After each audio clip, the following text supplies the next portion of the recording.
আমি সরাসরি আমার ঘটনায় চলে যাচ্ছি। শিওর। প্রথমে বলে রাখা দরকার যে আমি বিয়ে করছি লাস্ট 2 ইয়ার্স, প্রেম করেই বিয়ে করা। বাসা থেকে অনেক প্রবলেম ছিল, যার কারণে আমরা ইউনিভার্সিটি লেভেলে বিয়ে করে ফেলছি। আমার ওয়াইফকে নিয়ে আমি রাজশাহীতে একটা বাসা ভাড়া নিয়ে থাকি। সেখানে আর কি বেশ কিছু প্রবলেম আমরা ফেস করি। আমরা এক বাসায় থাকছি, ক্যাম্পাসে ক্লাস করতেছি, একেবারে শেষ মুহূর্তে আমার ক্লাস তখন মাস্টার্স কমপ্লিট হয়ে যাবে, এরকম একটা মোমেন্ট। তো আমাদের ভিতরে ইন্টিমেসি অনেক বেটার এবং দুজন দুজনকে অনেক বেশি বুঝি। বাট কেন জানি রাত গভীর হওয়ার সাথে সাথে আমাদের ভিতরের দূরত্বটা আসলে অনেক বেশি বেড়ে যাচ্ছিল। সে তার মতো ঘুমাচ্ছে, আমি আমার মতো কাজ করছি, দুজনের মধ্যে সেরকম কোনো ইন্টিমেসি নাই। তো জিনিসটা আমরা বেশ অনেকদিন ধরেই ফলো করতেছি। তো একদিন মনে হইলো যে না, এটা তো চলতে পারে না। আমার ওয়াইফ মোটামুটি প্রতিটা দিন রাত 9টার দিকে ঘুমা যেত এবং উঠতো হচ্ছে সকাল 11টা 12টা। আমি সারা রাত ধরে কাজ করতাম। কিছুদিন ধরে মনে হচ্ছে যে আমাদের সাথে সামথিং কিছু একটা ঘটতেছে। টুকটাক কথা কাটাকাটি, হঠাৎ করে আমার হাত একদিন কেটে যায়। ওই দিনই আর কি হাতের হাড়ি পড়ে যায়, প্লাস আমাদের ভিতরে দূরত্বটা এই কারণে আরো বেশি বৃদ্ধি পায়। তো বললাম যে না, এটা তো হইতে পারে না, ব্যাপারটা কি। তখন আমরা সিনিয়রদের সাথে কথা বলার চেষ্টা করছি, পাশের বাসার ভাবি ভাই এদের সাথে কথা বলার চেষ্টা করছি যে আসলে আমাদের সাথে কি হইতেছে। তার মধ্যে একটা ঘটনা আপনাদের সাথে শেয়ার করতে চাই যে আমরা সচরাচর বিকেলবেলাটা বাইরে বারান্দায় বসে গল্পের বই পড়ে কিংবা গেমস খেলে আমরা পার করতাম। হঠাৎ করে আমাদের ভিতরে কোনো রিজন ছাড়া আমাদের ভিতরে একটা গন্ডগোল শুরু হয় এবং গন্ডগোলের এক পর্যায়ে সে আমার গলা ধরে। আমার ওয়াইফ অনলি 44 কেজি, আমি প্রায় 80 প্লাস। হঠাৎ করে আমার গলা ধরে উঁচু করে এবং দেয়ালের সাথে উঁচু করে ফেলে এবং আমি প্রচন্ড পরিমাণে স্কেয়ার্ড হয়ে যাই। আমি একটু থামাই, মানে ঘটনাটা এমন হয়েছে যে মানে উনি আপনার গলা ধরে একদম উপরে তুলে ফেলেছে, একদম আমার গলাটা ধরে আর কি দেয়ালের সাথে ঠেলা দিয়ে উপরে উঁচু করে ফেলছে, আমার পা তখন নিচে। আমি তো প্রচন্ড স্কেয়ার্ড হয়েছি। যখন আর কি ঘটনাটা ঘটে তো আমি তাকে ঠান্ডা করার চেষ্টা করি এবং আমি কোনোভাবে তার সাথে পারছি না এবং সে অনবরত আমার পরে আক্রমণ করতেছে এবং তার গলার ভয়েসটা টোটালি চেঞ্জ। তো আমি একটু থামাই, সাফায়েত ভাইকে তো শুধু ভয়েসে শুনছেন কিন্তু দেখতে পাচ্ছেন না, কিন্তু উনার মতো বডির একজন মানুষকে একটা মেয়ের পক্ষে, মেয়ে বা মহিলা আমরা বাদ দিচ্ছি, একজন পুরুষ মানুষের পক্ষেও উনাকে গলায় ধরে মানে দেয়ালের উপর তুলে ফেলা কোয়াইট ইম্পসিবল ব্যাপার। কারণ উনি বলেছে অলরেডি 80 কেজি এবং ওনার যে হাইট বা এটা ইম্পসিবল। ওকে, তারপর আমি তো বহুত কষ্টে আর কি আমি ওখান থেকে ছাড়া পাই। আমি ওকে ঠান্ডা করার চেষ্টা করি, কোনোভাবে আমি ওকে কন্ট্রোল করতে পারছিলাম না। আমার সারা শরীরে ওর নখের আঁচড়, প্লাস মানে voice change, totally voice change এবং তার ভিতরে আমি ডুয়েল ভয়েস পাচ্ছিলাম। তখন কি করব বুঝতে পারছি না। তো মাথায় প্রথমে তার পানি ঢেলে দেওয়ার চেষ্টা করলাম, দেন কোনো কাজ হইতেছে না। তো আমি পাশে দেখি সরিষার তেল আছে, সরিষার তেলটা হাতে অনেক বেশি করে নিয়ে তার মাথার মাঝখানে তালুতে আমি মানে খুব জোরে চেপে ধরি। সরিষার তেলে কি আছে আমি জানি না, বাট আমার কাছে ইনস্ট্যান্ট ওটা পেয়েছিলাম আর কি, যে তার মাথাটা প্রচন্ড গরম ছিল এবং আমি যখন ঠেসে ধরে আস্তে আস্তে নিস্তেজ হওয়া শুরু করে এবং এক পর্যায়ে কুল করে পাশে পাশে ভাবিদের ভাইদেরকে ডাকতে গেছি। তো এসে দেখি সে আবারও সেম অবস্থা। তো ভাইরা আসতে একটু সময় নেই, তার মধ্যে সে একটু কুল হয়ে বলে আমার কি হয়েছে, আমার সাথে এতক্ষণ ধরে কি হইলো, ঘরের এই অবস্থা কেন। তখন তাকে বলি যে কিছুই হয়নি তোমার সাথে, ও ভয় পেয়ে যাবে এই জন্য। মানে পুরো ঘটনা তার মাথা থেকে নাই। এবং কিছুক্ষণ পরে আমাকে বলছে কি তুমি এরকম আমার সাথে কেন করতেছো, আমার দিকে তাকায় বলতেছে যে তুমি এটা কি করতেছো, তুমি এগুলা কেন করছো। তখন হঠাৎ করে আমার ভিতরে নাকি কেমন জানি চেঞ্জ আসে। পরে আমার ওয়াইফ আমাকে বলে আমি নাকি আমার বাম হাত দিয়ে আমাদের যে খাট যেটা ছিল সেই খাটটা অর্ধেকের বেশি আমি তুলে ফেলছি এবং সে ওইটাতে এত বেশি ভয় পাই এই দৌড় দিয়ে পাশের বাসায় চলে যায় এবং যে বলে কি কাঁদতে থাকে জোরে জোরে এবং বলে যে আমি ওই বাসায় আর কখনো যাবো না। তখন প্রায় সন্দেহ হয়ে গেছে। পাশে ভাইকে বলছি ভাই এরকম ঘটনা ঘটতেছে, আমাদের ভিতরে আন্ডারস্ট্যান্ডিং ঠিক আছে, আমরা তো একজনের জন্য বুঝতেছি, বাট আমাদের সাথে এইগুলা কেমনে হইতেছে। হ্যাঁ, আমি কি করতেছি সেটা আমি বলতে পারতেছি না, আবার ও কি করতেছে সেটাও ও বলতে পারতেছে না, মাঝখান থেকে আমরা উইয়ার্ড কিছু করতেছি, এটা কেমনে সম্ভব। দেন সাজেশন দিলেন যে এক ভাই আছে রহিম ভাই, ভদ্রার দিকে বাসা, তার কাছে যান এবং ভাবিকেও তার কাছে নিয়ে যান, দেখেন উনি কি বলে। তো আমরাও একটু নার্ভাস ছিলাম যে রহিম ভাইয়ের বাসায় গেলাম। তো উনি আমার ওয়াইফকে উনি আবার বুবু বলে ডাকেন। তো বলে বুবু কি হয়েছে। তো সবকিছু শোনার পর বললো কি যে সামথিং রং, বললো কি যে আমাকে একটু সময় দাও, আমি একটু ধ্যানে বসবো কিংবা যেটা করে ওনারা, এটা ওনাদের ইন্টারনাল ব্যাপার। তো উনি অনেক কিছু চিন্তা ভাবনা করে আমাকে একদিন পরে আর কি আমাকে জানালেন যে তোমাকে 4 জন জিন তোমার পরে ভর করানো হয়েছে এবং একটা তদবির করা হয়েছে, তাদেরকে দিয়ে তোমাদের ভিতরে বিবাহ বিচ্ছেদ করানো করানো হয়েছে। আচ্ছা। এবং বিবাহ বিচ্ছেদটা এমন ভাবে করানো হয়েছে যে আমাদের ভিতরে কোনো শারীরিক সম্পর্ক থাকবে না, এবং ধীরে ধীরে হচ্ছে আমাদের একজনের পর একজনের একটা বিতৃষ্ণা জন্মাবে, এবং দেন আমরা একটা সেপারেশনে চলে যাব। এই যেহেতু ধরনের আপনাদের বিয়েটা জি। ফ্যামিলি স্বীকৃত ছিল না। তো আমরা তখন চিন্তা করলাম যে না, এই অবস্থায় তো হাল ছেড়ে দেওয়া সম্ভব না। তো বললো কি যে আপাতত আপনি এক কাজ করেন, আপনাকে আমি হচ্ছে একটা তেল পড়ে দিচ্ছি আর মিষ্টি আনতে বললো উনি আমাকে, নিয়ে এসে আমি পড়ে দিচ্ছি, সেটা আপাতত চালান, তবে আপনাদের শরীরটা বন্ধ করানো লাগবে। শরীরটা বন্ধ করানোর কারণ হচ্ছে তারা হচ্ছে আমাদের দেহের ভিতরে আসছে কিংবা হচ্ছে আমাদেরকে কন্ট্রোল করার চেষ্টা করতেছে, যাতে আমাদের পরে কোনো ইফেক্টটা যাতে না আসে, যার কারণে তিনি আমাদের শরীর বন্ধ করার মানে কথা বললেন। আপনাদের কে যেন নিজের কন্ট্রোলে নিতে না জি, পারে ওই জি। জিনিসগুলো। সো বাসায় আসছি ওই দিন, তেলটা ইউজ করা হচ্ছে, মিষ্টিটা আমরা খাইছি। ওই দিন একটু কুল, মানে সব পরিবেশ ঠান্ডা, দু একদিন আবার ভালো গেল। আরেকটা জিনিস বলে রাখা ভালো যে আমাদের বাসাটার ব্যাক সাইডে দিয়ে চিকন একটা গলি গেছে, এবং ওই গলিতে নিচেতলা জানলাটা একেবারে গলির মুখে পড়ে। তো সেখানে সারা রাত ধরে বিড়াল ডাকতো, এবং একটা বিড়াল সে রেগুলারলি খুবই করুণ সুরে ডাকতে থাকবে। তো আমি বেশ কয়েকবার বেরোনোর চেষ্টা করছি বাসা থেকে, যে কি হয়েছে। সে আমার ওয়াইফ আমাকে বেরোতে দিত না, বলতো না বিড়াল ডাকছে, বিড়ালের মতো ডাকুক। পরবর্তীতে আমরা যখন রহিম ভাইয়ের সাথে আবার যোগাযোগ করি যে ভাই এটার সলিউশন কি, তো তিনি বললেন কি যে দেখো 4টে যে তদবির করা আছে, তদবির গুলাকে যদি কোনোভাবে ওঠানো যায়, দেন পরিস্থিতিটা স্বাভাবিক হবে, এবং সে তদবির গুলোকে নষ্ট করতে হবে। আদারওয়াইজ তারা যখনই সুযোগ পাবে তখনই আমাদের পরে ইফেক্ট করবে। আমরা বললাম কি ভাই তাহলে আপনি ব্যবস্থা করেন যে কিভাবে আর কি জিনিসটা তোলা যায় কিংবা হচ্ছে নষ্ট করা যায়। তো বললো কি যে ঠিক আছে, সমস্যা নাই, 3 দিন পরে আসো, দেখি কি করা যায়। আমি 3 দিন পরে গেছি, তো তিনি চিশতিয়া তরিকাদের লোক। তো বললো কি যে তুমি সানসেটের পরে উঠে সানসেটের পরে হাত দাও, ডান পাশে হাত দাও, দেখো কি পাও তুমি। আপনার বাসায় না ওনার বাসায়। আচ্ছা।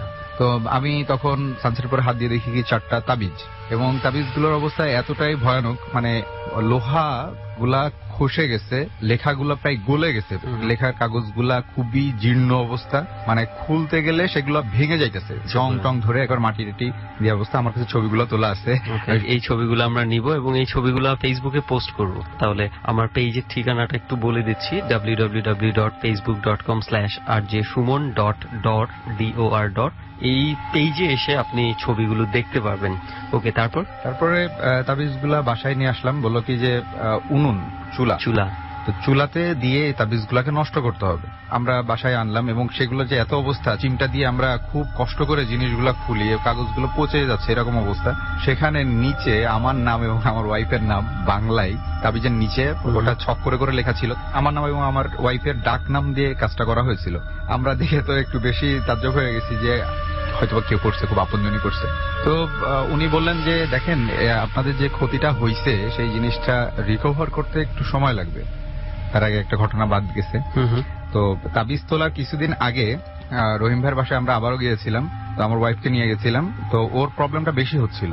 উনি বলছে কি যে সরাসরি দেহের ভিতরে আসতে পারছে না, কিন্তু উপর থেকে ওরা ইফেক্টটা করে, যেহেতু আপনাদের শরীরটা বন্ধ করা ছিল। ওকে যখন চেয়ারের পরে বসানো হয়েছে, আমি আছি, রহিম ভাই আছে, সাথে আরেকজন মানে হুজুর গোছের একজন লোক। আমাকে বললো কি যে দুলা ভাই আপনি বুবুকে পিছন থেকে একটু শক্ত করে ধরে রাখবেন যেন বুবু উঠে না যায়। তো আমি তাকে শক্ত করে পিছন দিক থেকে হাত দুটা ধরে রাখছি চেয়ারের পিছনে, জাস্ট কানের কাছে মুখটা নিয়ে রহিম ভাই জাস্ট দোয়া পড়ে জাস্ট কানে ফু দিচ্ছেন। তো তখন আমার ওয়াইফ টোটাল আবার ভয়েস চেঞ্জ হয়ে গেছে, এবং তাকে কোশ্চেন জিজ্ঞাসা করা হইতেছে যে তুমি কোথা থেকে এসছো, তুমি এদেরকে কেন ক্ষতি করতেছো। সে বলতেছে, এবং তার ভয়েস শুনে আমি তো পুরো অবাক হয়ে গেছি যে আমার ওয়াইফের ভয়েস কেমন একটা ছেলে মানুষের ভয়েসের মতো হয়ে যায়, এবং তার শরীরে আমি ধরে আছি, আমি তার দেহের হিটটা অনুভব করতেছি যে সেটা আসলে কতটা মানে উষ্ণ। যেহেতু শরীর বন্ধ করা ছিল এবং তারা উপর থেকে কাজ করতেছিল, মানে উনি বহুত চেষ্টা করে শরীরের ভিতরে নিয়ে আসতে পারেন নাই, এই জিনটাকে যে শরীরের ভিতরে আনলে দেন তিনি হচ্ছে ওটাকে ক্যাপচার করবেন, বা কিন্তু বহুত চেষ্টা করার পরেও আর কি নিয়ে আসতে পারেন নাই। বললো কি যে সময় লাগবে আপনাদের। লাস্ট 1 ইয়ার্স আমরা ওইটা রিকভার করার চেষ্টা করছি, 70-80% রিকভার হয়েছে, বাট পুরোপুরি রিকভার হয় নাই। তবে ডে বাই ডে এটা ভালো হচ্ছে, কিন্তু এটার জন্য যে আমাকে কতটা সাফার করতে হয়েছে, কতটা ভয়ের ভিতরে আমাদেরকে থাকতে হয়েছে, ঠিক আছে, এটা আসলে পার্সোনাল যারা কাছে থেকে দেখছে তারা ছাড়া এই জিনিসটা আসলে বুঝবে না কি।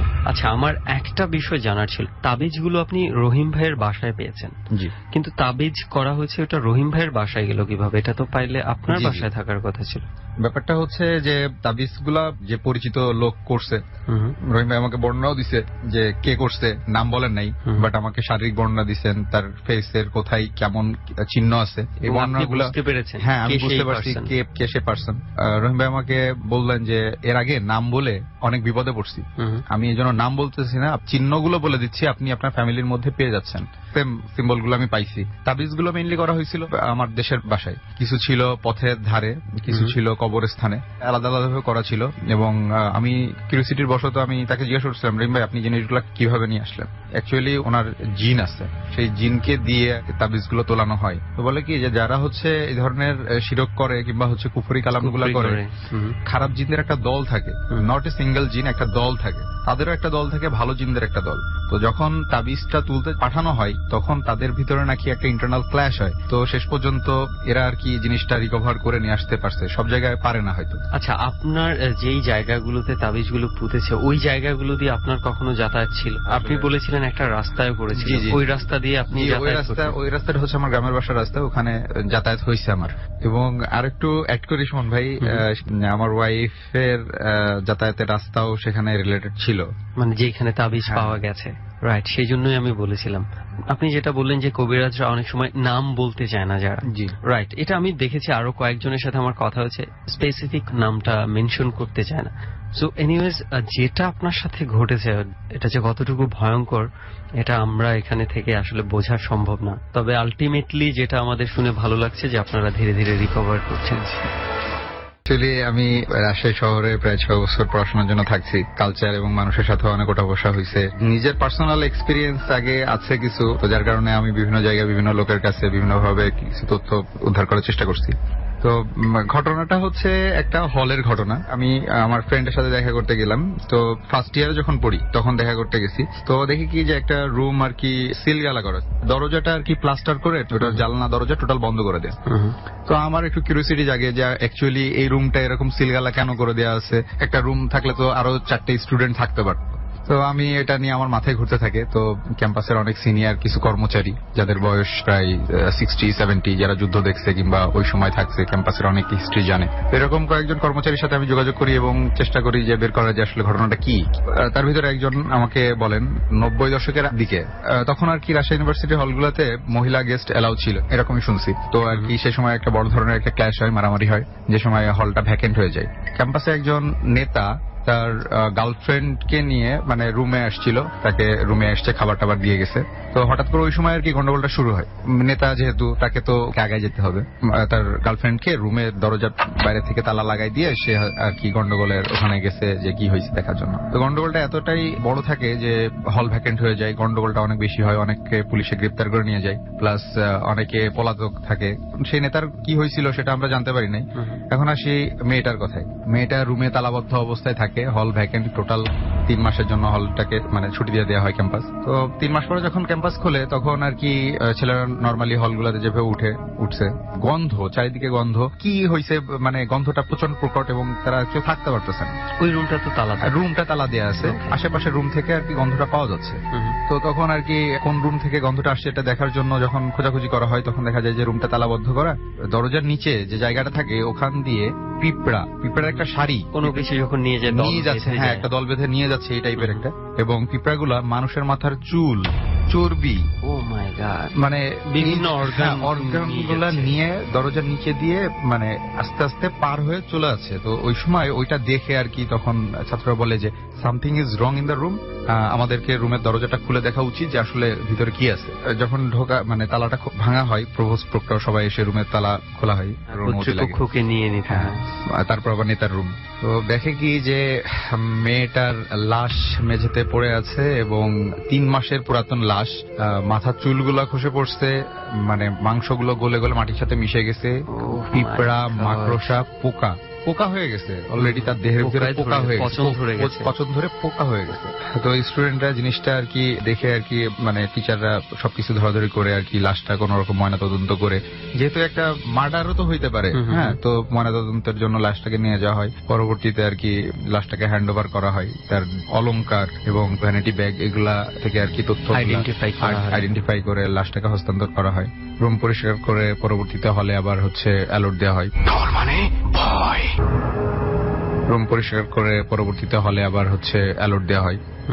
রুমগুলাতে নতুন স্টুডেন্টরা ওঠে, কিন্তু ওই ছেলের কোনো খবর পাওয়া যায়নি, হয়তো বা গন্ডগোলের সময় মারা গেছে কিংবা পুলিশে ধরে নিয়ে গেছে, তার কোনো খবর আমাকে দিতে পারেনি কেউ। তো রুমে নতুন করে যখন ছেলেরা উঠে থাকা শুরু করে, রাত্রেবেলা রুমটা অনেক হিট হয়ে যায়, বিশেষ করে রাত 11টার পর থেকে রুমটা অনেক বেশি হিট হয়ে যায়, রুমে থাকার মতো অবস্থা থাকে না। তো রাত যত গভীর হয়, যারা রুমে থাকে তারা এক্সপিরিয়েন্স করতে থাকে কোনো একটা কণ্ঠস্বর ভেসে আসতেছে, আমাকে পানি দাও, আমাকে খাবার দাও, আমাকে দরজা খুলো, আমাকে এভাবে কেন আটকায় রাখছো, এই টাইপের শব্দ করে কান্নাকাটি করার শব্দ আসে, প্রচন্ড তীক্ষ্ণ একটা আওয়াজ। তো মানে যারা রুমে থাকছে তারা এই জিনিসটা শুনতে পাচ্ছে। অ্যাকচুয়ালি 3 মাস ধরে একটা লাশ সেখানে পচে গেলো, নষ্ট হয়ে গেছে, কবর হয়ে গেছে, এক কথায় একটা কবর একটা। তখন আর কি ছেলেরা হল প্রভোস্টকে আবারও জানায় যে আমরা তো এই রুমে থাকতে পারতাছি না, শীতকালেও রুম যেরকম হিট হচ্ছে আমরা তো এইভাবে তো থাকতে পারবো না, তাছাড়া এরকম ভয়েস আসতেছে। তখন আর কি ছেলেরা তখন ওই রুম থেকে বের হয়ে যায়, রুম আবার ফাঁকা হয়ে যায়, প্রভোস্ট আবারও নতুন অ্যালটমেন্ট দিয়ে নতুন ছেলেদেরকে রুমে উঠায়, তারাও রুমের মধ্যে সেম এক্সপিরিয়েন্স করতেছে। তো প্রভোস্ট আসলে প্রথমে জিনিসটা বিলিভ করে না এবং পাত্তা দেয় নাই, পরবর্তীতে বলছে যে না, এইটা রেগুলার যেহেতু প্রত্যেকটা স্টুডেন্টের সাথে হইতেছে, আমি নিজে এক্সপিরিয়েন্স করবো যে অ্যাকচুয়ালি কি কতটুকু সত্যতা আছে।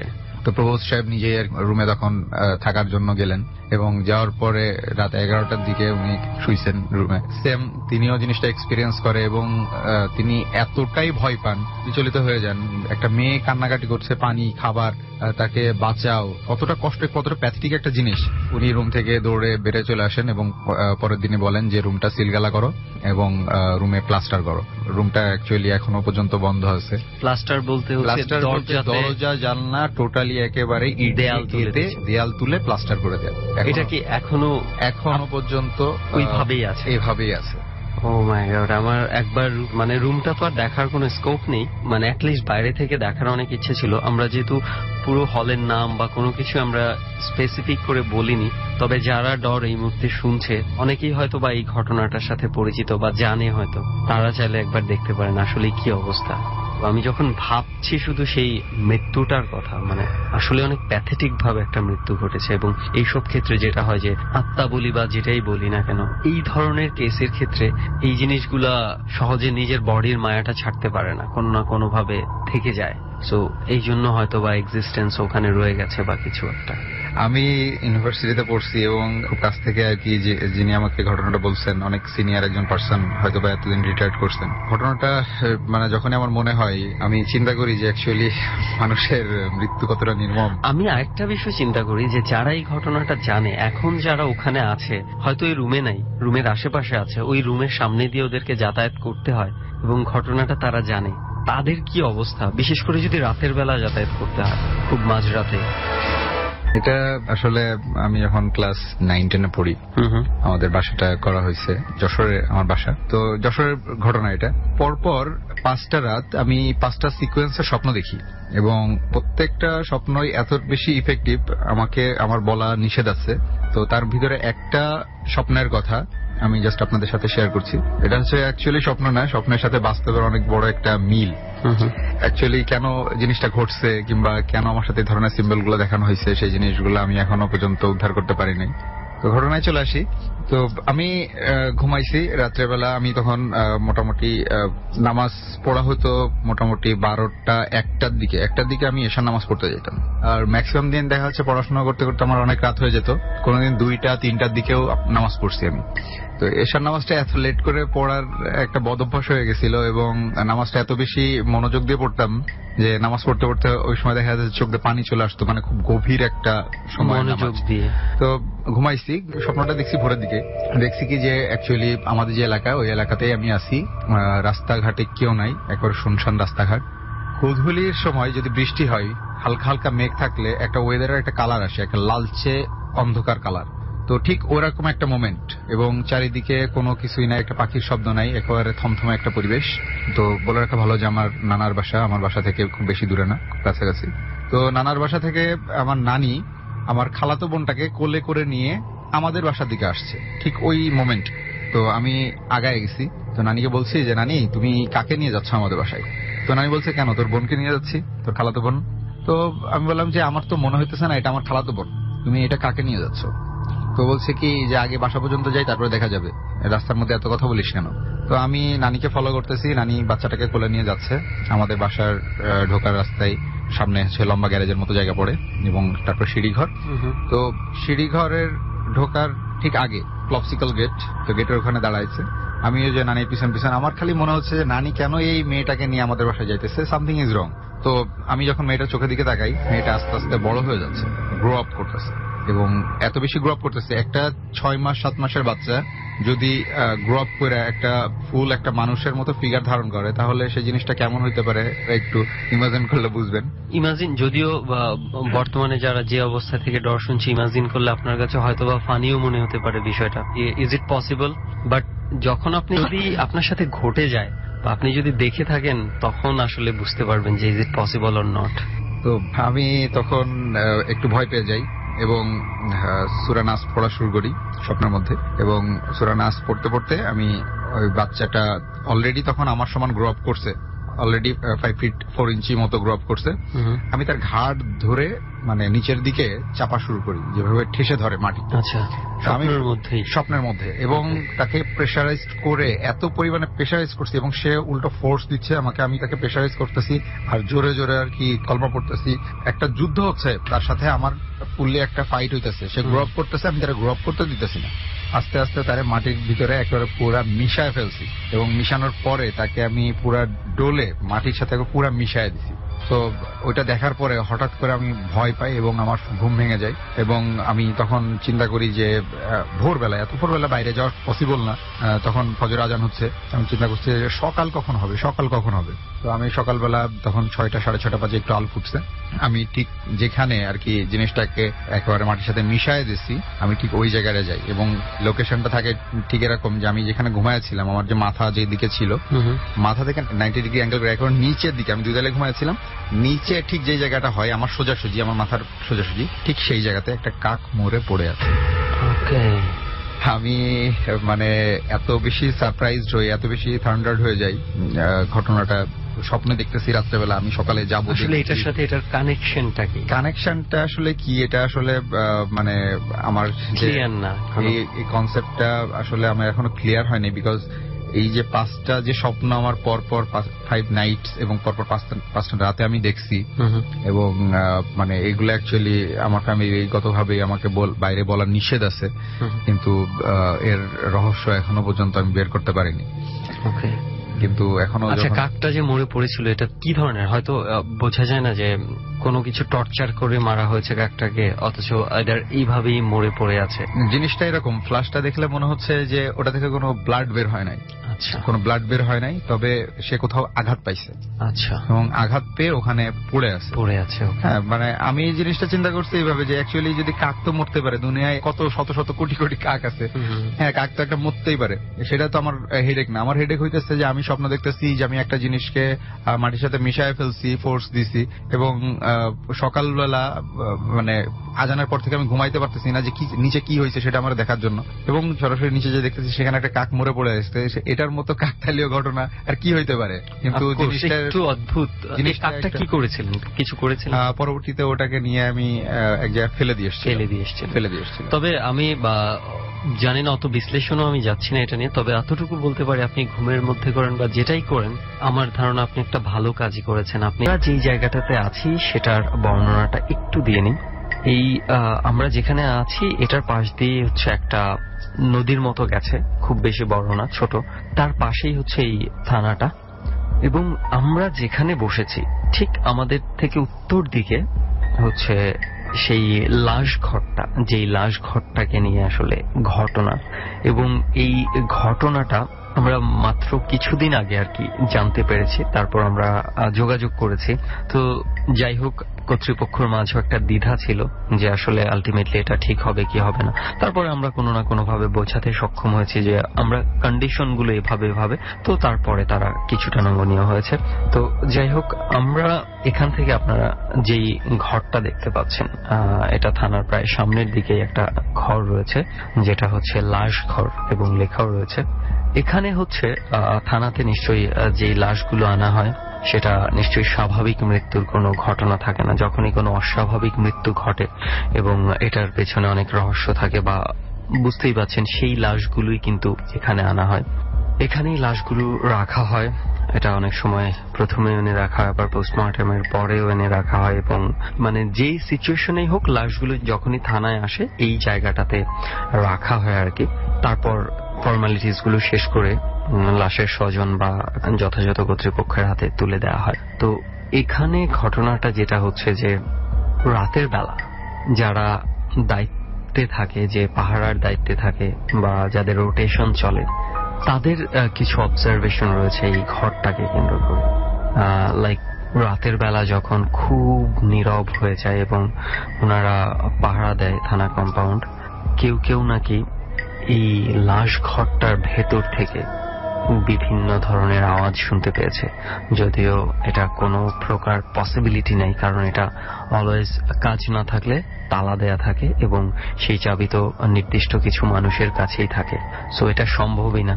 এবং আরো একটা বিষয় হচ্ছে, যেহেতু এটা থানা, খুব রেস্ট্রিক্টেড এর একটা এরিয়া, এখানে কেউ হুটহাট করে এসে ঢুকে যাবে বা এই ধরনের কোনো স্কোপও নেই, তারা না দেখলে হয়তো বুঝতে পারবেন না যে পরিবেশটা আমরা দেখতে পাচ্ছি। তো এটা অনেকেই এই কমপ্লেইনটা করেছে যে এখানে কিছু হয়। তো এমন দুই একজন সাহসী কর্মকর্তার ছিলেন, এই ধরনের শব্দের কথা শুনেছেন। কেউ কেউ রাতে পরীক্ষা করার জন্য যখনই বুঝতে পারছে যে ভেতরে কোনো কিছুর অস্তিত্ব রয়েছে, তখনই কিন্তু তারা এটা খুলে দেখেছে যে আসলে ভেতরে কিছু আছে কিনা, কিন্তু কখনোই কিছু পায়নি। কিন্তু যখনই আবার তালা লাগিয়ে দিয়েছে, তখনই ওনারা অস্তিত্ব টের পেয়েছে যে এই রুমগুলোর ভেতরে কেউ না কেউ অবস্থান করছে, কোনো না কোনো অ্যাক্টিভিটিস চলছে। এমনও আমরা শুনেছি যে কেউ কেউ নাকি এটার ভেতর থেকে খুব করুণ কান্নার শব্দ শুনেছে, এবং খুবই ভয় পাওয়ারও কথা, যদিও যারা এটার পাহারার দায়িত্বে রয়েছে এটা তাদের ডিউটি এবং তারা যথেষ্ট সাহসী। হয়তো সাধারণ মানুষ যদি এই জায়গাতে থাকতো, এই সিচুয়েশন গুলা হ্যান্ডেল করা এটা পসিবল হতো না, তারা সাধারণ না বলেই হয়তো এটা পসিবল। কিন্তু তারপর এমন এমন করুণ সব আর্তনাদ মাঝে মাঝে শুনতে পেত, হাতে অস্ত্র থাকার পরে অনেকে ভয় পেয়ে যেত। তো মূলত এই হচ্ছে ঘটনা, কিন্তু এটাকে ঘিরে কিন্তু এমন কিছুই ঘটেনি যে কেউ ভয় পেয়ে ভয়ে চাকরি ছেড়ে দিয়েছে বা কোনো কিছু হয়েছে, কিন্তু এটা স্টিল নাকি ঘটে, এখনো ঘটে এবং মাঝে মাঝেই ঘটে, এবং ঘটার পরেও এটা সবাই মেনে নিয়েছে। এবং যেটা করা হয়েছে যে একটা সেফটি হিসেবে জাস্ট এটা নিজেদের স্যাটিসফ্যাকশনের জন্য এখানে হুজুর এনে বিভিন্ন যে রিচুয়াল কিছু আছে এটা করিয়ে নেওয়া হয়েছে, যদিও এটা মানে কর্তৃপক্ষের অন্য কোনো ধরনের কোনো বিশ্বাসের উপর নয়, এটা জাস্ট প্রত্যেকে যারা এখানে ডিউটি করছে জাস্ট একটা মেন্টাল স্যাটিসফ্যাকশনের জন্য এই বিষয়টা করা হয়েছে। বাট স্টিল নাকি এখনো ঘটে, তবে খুব ফ্রিকুয়েন্ট না, খুবই মাঝে মাঝে খুব গ্যাপে গ্যাপে এই ঘটনাটা ঘটে। যাই হোক, আমি একটা স্টোরি দিয়ে আসলে এইখানকার একটা ঘটনা একটু সবার সাথে শেয়ার করতে চাই। এই ঘটনাটা শেয়ার করি, আমরা পরবর্তী সেগমেন্টে চলে যাব। এই ঘটনাটা হচ্ছে যে যেই লাশের ঘরটা রয়েছে এটা থেকে কিন্তু যে জেলখানা, এটা থেকে কিন্তু খুব বেশি দূরে না, এমন একটা ঘটনা নাকি ঘটেছে। এটা যদিও বছরখানিক আগে ঘটে গেছে এই ঘটনাটা, আমি শুনেছি। এমন হয়েছে যে একজন কয়েদি রাখা হয়েছে এখানে, খুব যে দাগি আসামি থাকে না ওই ধরনের কোনো কেস না, খুবই স্বাভাবিক এবং খুবই ছোট একটা ঘটনায় অ্যারেস্ট করা হয়েছিল, এবং কি বলবো, যার কোনো ক্রিমিনাল রেকর্ড নেই, কোনো একটা ইনসিডেন্টের কারণে ওনাকে এক রাত থানায় থাকতে হয়েছিল। এবং যেই দিন ওনাকে থানায় আনা হয়েছে ওই দিনই হচ্ছে যে একটা খুনের ঘটনা ঘটে, এবং এই লাশটা ওই দিন সন্ধ্যায় এসে এখানে রাখা হয়েছিল, এবং ওই দিন খুব সম্ভবত প্রায় মাঝরাত অব্দি এই লাশটা ওখানেই ছিল, এবং পরের দিন বা ভোরবেলার দিকে হয়তো লাশটাকে হ্যান্ড ওভার করা হয়েছে।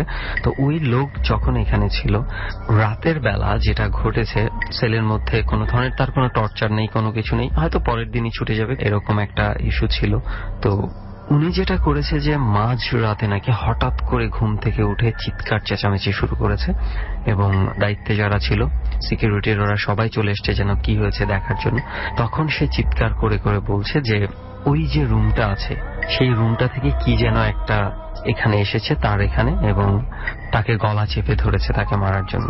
এটা অনেকেই বলে থাকে যে এটা হয়তো তার মানসিক কোনো কিছু ভয় থেকে বা কোনো কিছু থেকে বলেছে এই ঘটনা, কিন্তু সবচেয়ে আশ্চর্যের বিষয় হচ্ছে তার শরীরে বিভিন্ন আঁচড়ের দাগ পাওয়া গেছে, যেটা একবারে পসিবল ছিল না। এমন এমন জায়গায় দাগ পাওয়া গেছে যে যেখানে মানুষ চাইলেও তার বডির ওই অংশে দাগ দিতে পারবে না, আঁচড় দিতে পারবে না, এরকম রয়েছে, যদিও এখানে টর্চারের কোনো ধরনের কোনো কিছুর ঘটনাই ঘটেনি। তো এরপর থেকে ওই দিন রাতে নাকি তাকে মানে এমন ভয় পেয়েছিল সে, ওই দিন এই সেল থেকে তাকে ট্রান্সফার করে অন্য একটা সেলে নিয়ে যাওয়া হয় এবং সেই সেলে নিয়ে যাওয়ার পর সে মোটামুটি স্বাভাবিকভাবেই রাত কাটিয়েছে। তো আমার প্রবলেম অ্যাকচুয়ালি আমি 5 বছর যাবত ফিল করতেছি। 5 বছরের মধ্যে অনেক টাইপ অফ ঘটনা ঘটে গেছে, ভয় পাই অনেক আগে থেকে। অ্যাকচুয়ালি আমি যখন ইন্টার এক্সাম দেই তখন থেকে তো রাত্রেবেলা আমি কখনোই লাইট অফ করে ঘুমাতে পারি না, স্টিল 5 বছর যাবত। কেন? আমার মনে হয় কেউ আমাকে ডাকতেছে, আম্মুর কণ্ঠে, আম্মুর গ্রামে কিন্তু আমি বাসায়, আমাকে ডাকতেছে রুমে নক করে। এটা কি হঠাৎ করে একদিন শুরু হলো নাকি কোনো বিশেষ কারণে? না, হঠাৎ করে শুরু হয়েছে। কি ছিল ঘটনাটা? ঘটনাটা এখান থেকে শুরু হয়েছে, ডাকে কেউ। তো আমি তো আর গেটের বাইরে বের হই না। তো আমাদের উত্তরায় 2টা বাসা আছে, একটা হচ্ছে মেইন বাসাটা যেটা আমরা এখন ভেঙে ফেলছি, আরেকটা বাসা চলে গেছে। তো ওই বাসা থেকে ডাকে এরকম। তো আমরা বাসাটা রিসেন্ট চেঞ্জ করছি, মানে বাসায় আসার 3 মাস পরে আমার ভাই মারা যায়। তো মারা যাওয়ার আগে আমাদের বাসায় একটা কুকুর ছিল, সে প্রায় আমাদের। আপনার ভাইয়ের কোনো মূল্যবান জিনিস কি হারাই গেছে মারা যাওয়ার পরে? কিরকম চুরি হয়েছে কিছু? কোন ধরনের কি ছিনতাই ডাকাতি এগুলো হয়েছে? আমার কিছুদিন আগে রিসেন্টলি আমার মোবাইল আর বাইক, আমার ভাইয়ের বাইকটা নিয়ে গেছে। বাইক নিয়ে গেছে? এটাও কি ওনার খুব আদরের ছিল বা পছন্দের ছিল? কিন্তু বাসা থেকে নিয়ে গেছে? বাসা থেকে নিয়ে গেছে বলতে আমাদের পরিচিত পার্সন, সে আমাদেরকে বলছে যে আমরা অ্যাকচুয়ালি বাইকটা সেল করতে আপনি চাচ্ছি। কি এটা জানেন? আপনি নিজস্ব মানুষ, আপনার যে এই ক্ষতি করার চেষ্টা করতেছিল জানেন আপনারা? আমি একটু আইডিয়া করতেছি মনে মনে। আর আম্মু ট্রাস্ট করে যে আমি, মানে আম্মুকে যে বলি যে এরকম এরকম ঘটনা, এটা আম্মু ট্রাস্ট করে আমার কথা। আর তাছাড়া এই বাসা আসার পর থেকে আমাদের অনেক প্রবলেম। এখানে আমি একটু বলে নেই, আমি আমার লিসনারদের সাথে একটু কানেক্ট হবো। রেডিও লিসনার যারা শুনছেন, আমরা আসলে ওনাকে ফেসবুক থেকে কালেক্ট করেছি। আপনি ফেসবুকের মাধ্যমে এসেছেন এখানে, রাইট? ফাইন। যে বিষয়গুলো রেজা ভাই ওনাকে বলছেন সেগুলো রেজা ভাইয়ের নিজস্ব জায়গা থেকে, আমি জানি না উনি কেন কিভাবে বলতে পারেন একটা মানুষের অতীত নিয়ে এতটা। ভবিষ্যতে উনি বলবেন, কিন্তু আমি স্টোরিটা রিভিল করতে চাই। ভাই যে মারা গেছে সেটা আমি জানি আর কি, আমি বলতাম। ওকে, একটু শুনি আপনার কাছ থেকে, মানে ঘটনাটা কিভাবে ঘটছে। ফাইনালি আমি ভয় পাইছি এই বাসায় আসার পর। তো এই বাসায় আসার পর আমি একদিন ঘুমাচ্ছি, আমার বাসায় পরদিন গেস্ট আসবে। তো আমি রান্না বাড়া করছি, তারপর ভাবলাম অনেক টায়ার্ড, ঘুমায় যাই। তখন আমি লাইটটা অফ করছি, অ্যাকচুয়ালি ভাগ্নির সাথে থাকে। তো হঠাৎ করে সামন আমার হাত ধরে টানতেছে, এই হাত, মেবি হ্যালুসিনেশন হতেই পারে। এই হঠাৎ করে পাশে তাকায় দেখলাম পাশে একটা ছেলে তাকায় আছে, তার নাক দিয়ে চোখ দিয়ে মুখ দিয়ে ব্লাড পড়তেছে।